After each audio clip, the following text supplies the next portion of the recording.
I want to take a couple of moments right now to talk to truly one of the international stars in professional wrestling, of course, the superstar.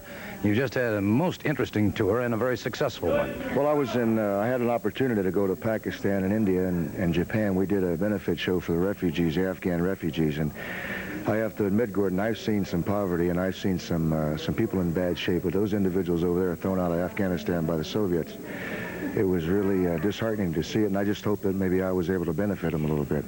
Well, certainly it's a mighty fine gesture. And, you know, talking about the fact that you have achieved such international stardom, there is one goal that has eluded you over the years, and that, of course, is the World Heavyweight Championship. That's right. You know, I've been about that close for an opportunity to get the World Championship match. And I've been talking to some individuals, Ole and myself have talked, and over the years there's been a lot of very good athletes. I consider myself a pretty good athlete, and a lot of individuals go through their whole career and never get an opportunity to get a chance at the belt, let alone capture the belt. And I understand there's going to be a tournament, and I'm one of the individuals involved in that tournament. It's going to get an opportunity. We don't have to go through any red tape. We don't have to go through all the rigmarole. All we have to do is come on top at the end of a one-night tournament. And this is my chance, and I'm not going to let it slip by. Tell you what, we're going to hear from another fellow who's in that very tournament, too, and I'm referring, of course, to the man who's been 2 times World Heavyweight Champion, the American Dream, Dusty Rhodes. You ask yourself about the many great stars in professional wrestling. You ask yourself about the World's Heavyweight Championship. Dusty Rhodes, the American Dream, 2-time World Heavyweight Champion. Ric Flair, Dusty Rhodes confrontation got to be somewhere down the road.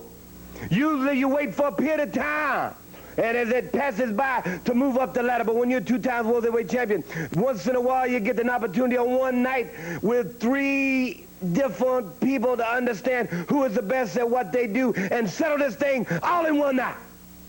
Stan Hansen and the Masked Superstar, 2 great contenders for the World Heavyweight title.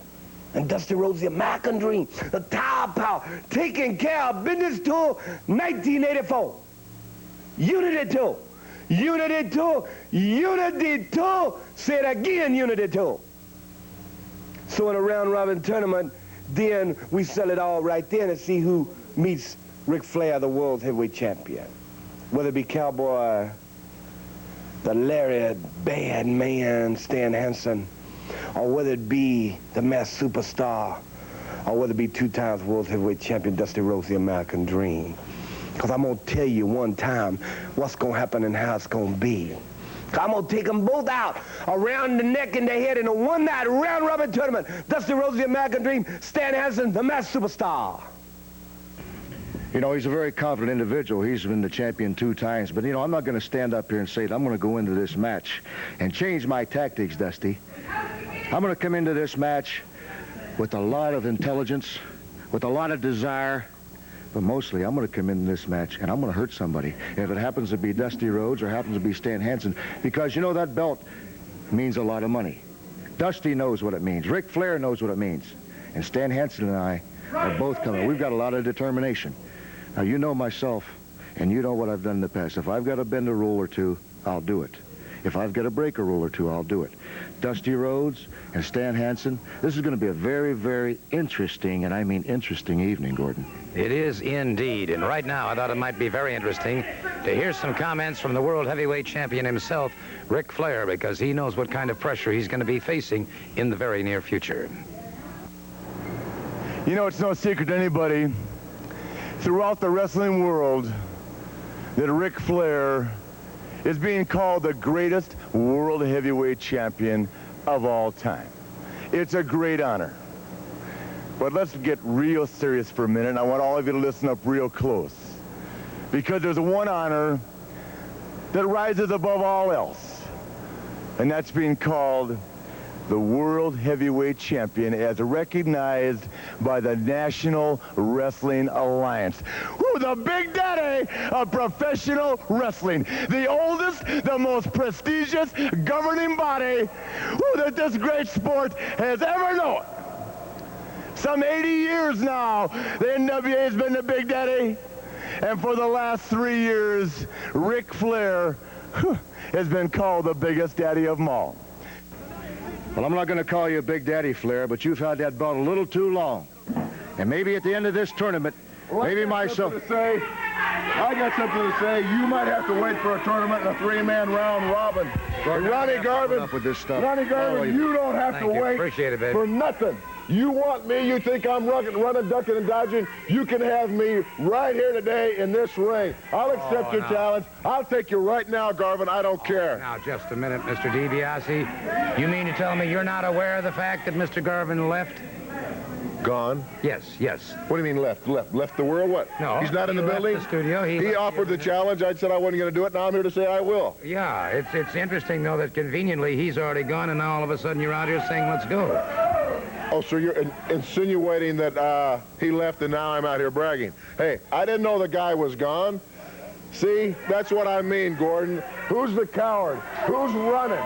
It's not me, it's you, Garvin. I'm here and I'm ready. And who ran out the building crying like a baby? Wait a minute. I'm not through. Garvin, you're the coward, not Ted DiBiase. I'm here and I'm ready for you. You're the coward, Garvin. Mr. DiBiase, take a What do look. you want? Take a look in the ring, please. What? Isn't that your belt? What?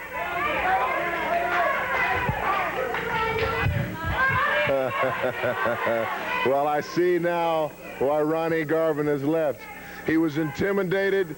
He realized what I said was true. He didn't want to be suspended. He was ashamed to give the belt back to me himself, so he has sent a courier in Mac Jackson. Excuse me, Gordon Soley, if you would, hold my coat for me. I'm going to go claim my property. All right, sounds fair enough to me.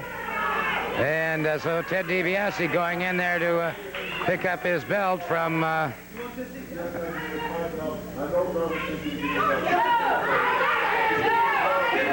right. Mike Jackson apparently sent out by Ronnie Garvin to return the belt, and so he has returned the belt. All right, so Ted DiBiase has his National Heavyweight Championship belt back, and wait a minute. Wait a second. Ronnie uh-oh. Well, what a trap this was. And it is Garvin. And I mean, he is strapping. He is putting the strap to Ted DiBiase. And DiBiase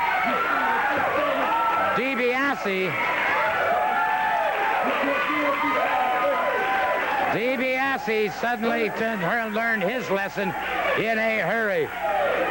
We'll be back.